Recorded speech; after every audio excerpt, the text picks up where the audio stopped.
So, good afternoon, ma'am. So, ito po yung aking final mini project sa subject ko po. So, dito po ma'am sa final mini project, ang ano po pala ng ginawa ko po sa mini project na ito is library system po.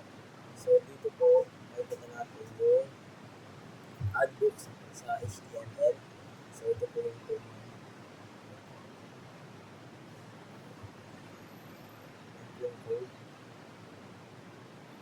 And meron din po admin HTML. So, ito po siya. Then, edit books. Ito po. Then, homepage. Ito po. Then, siyempre, meron din po login.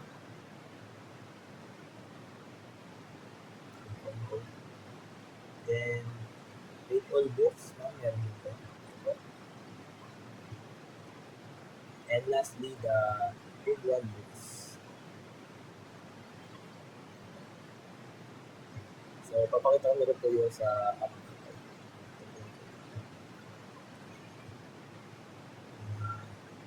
Import po yan.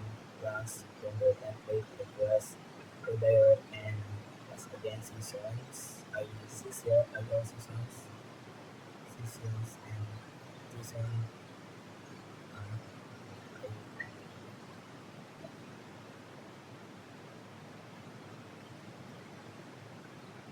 Hindi ko lang pakita nito sa function.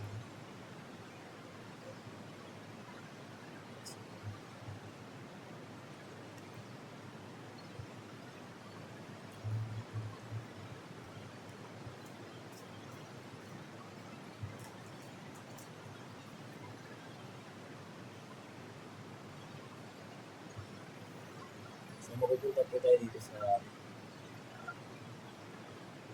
login. So, ito po, example login po, and then password.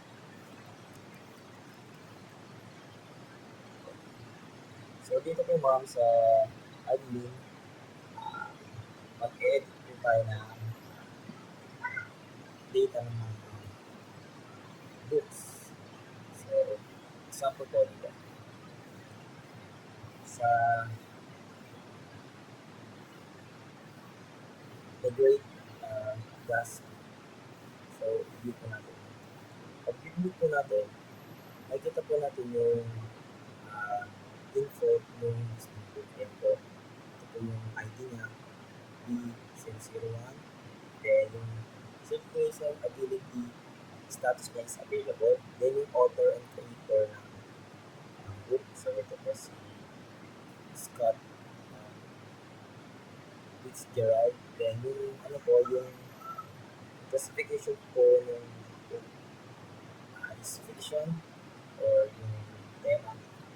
Then, usually po yung ano na, including barcode. Yung barcode po ng book. Then, yung distribution publication house. Nakikita rin po dito na si Charles Scribner's Sons. Then, meron din po dito na kalagay na summary abstract record content. So, ito po, nakikita po. Ito. The story of a mysterious millionaire, J. Gatsby, and his obsession with the beautiful Daisy Touch. So, babalik po tayo. Return to directory. Then dito po ma'am, pwede na po natin i-edit yung book. So, ito po example. Ito po yung book ma'am. So, kung gusto po, palitan po natin yung ID niya. Palitan natin ng ID. Update records. Hindi po pala mapapalitan yung ID kasi naka-read only po. So, ang mga pwede lang po natin edit yung book title.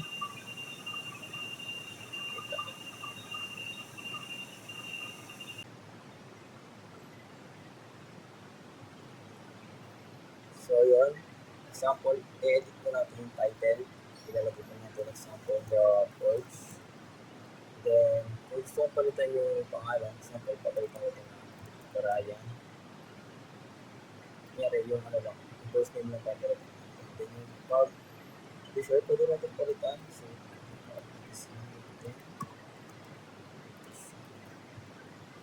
then, pwede rin natin i-edit yung barcode, pero hindi natin i-edit yan. Then, yung general category niya, yan, nasa picture. Kung gusto rin natin palitan, yung classification niya, pwede rin. Meron, bago fiction. Then, kung gusto rin natin na palitan yung circulation status na borrowed, pwede rin. Then, pwede rin natin i-edit yung summary and description details ng gusto. So, records. Then, after nun, kaninang active sa circulation is naging borrowed. So, ang gagawin natin, i-check natin yan sa MySQL kung nagbago ba.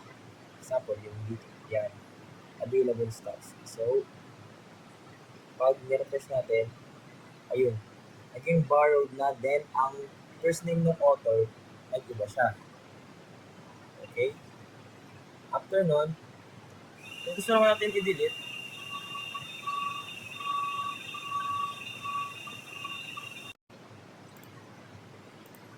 so after po nun, pwede na rin siya i-delete. So, yan po. Since delete permanently. So, wait lang po natin. So, ayun po.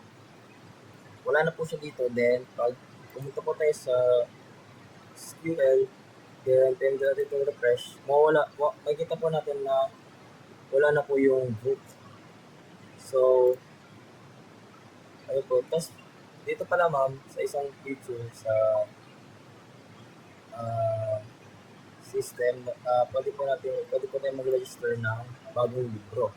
So, ang gagawin po natin dito is yung sa ID po C001. Then, yung complete book title niya is so, yung first name niya, so, dito natin first. Middle name, ito.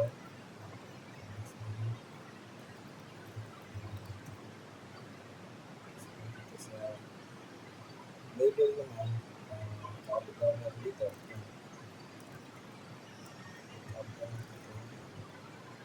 Barcode, so,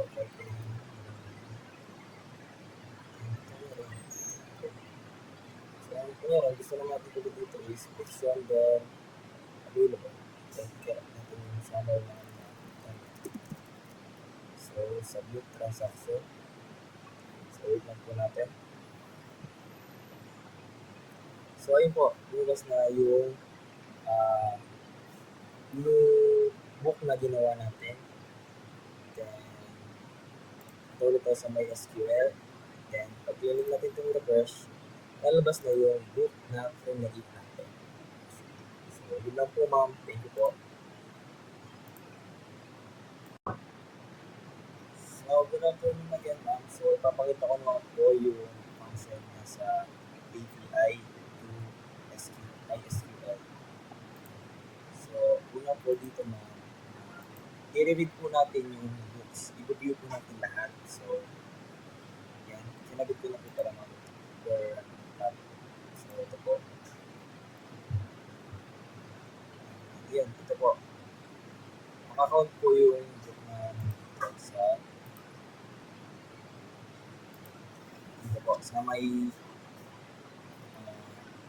SQL. Then, after po na, dito naman po, example, gusto natin i-call out yung itong book ID na to. So, ayan po, kakabit na po natin yung read one book, then yung ID po, ito po, yung ID naman. Ito po yan. Then, send. Ito na po natin. So, yun ma'am, na-read na po ito po. So, ito po. Then, dito naman po sa pangatlo, dito po yung mag-edit na tayo. So, ito po, example. Pakita ko. Dito po sa may SQL yan po, sa may description niya, magulo, sa genre, then sa publisher, yan po, magulo po siya. ASDAS, naman po, CTA po, ang mga kapit. Then, pag in-update po natin sa ito po, sample, sa publisher, yung description na po. Then, pag sinap po natin yung publisher. So, ang ginamit ko po dito po is put sa my method. Put na po. Then, ano po, ito na po yung database. So, message, put ID C001 updated successfully, then sa status na successful na rin. So, pagpunta po natin dito sa my SQL, then i-refresh natin, kita po natin yung publisher na umayos na siya. Sa publisher, then po, available, genre is fiction na, yung description niya po is na-update na rin, naayos na po. Then sa last naman po yung sa delete. So pinilitan ko po ulit yung method, ginawa ko po siyang delete. Then sa delete naman po, nilagay ko po dito yung ID number ng book na gusto natin i-delete. So example po, gusto natin i-delete yung book na ang ID number niya is C001. So after po natin i-send yan, wait lang po natin. Lalabas po dito sa API natin is message book C001 deleted successfully. And yung status niya po is successful. So, yun po tayo sa SQL. Then, pagka-press po natin, wala na po. So, ano lang po ma'am. Thank you po.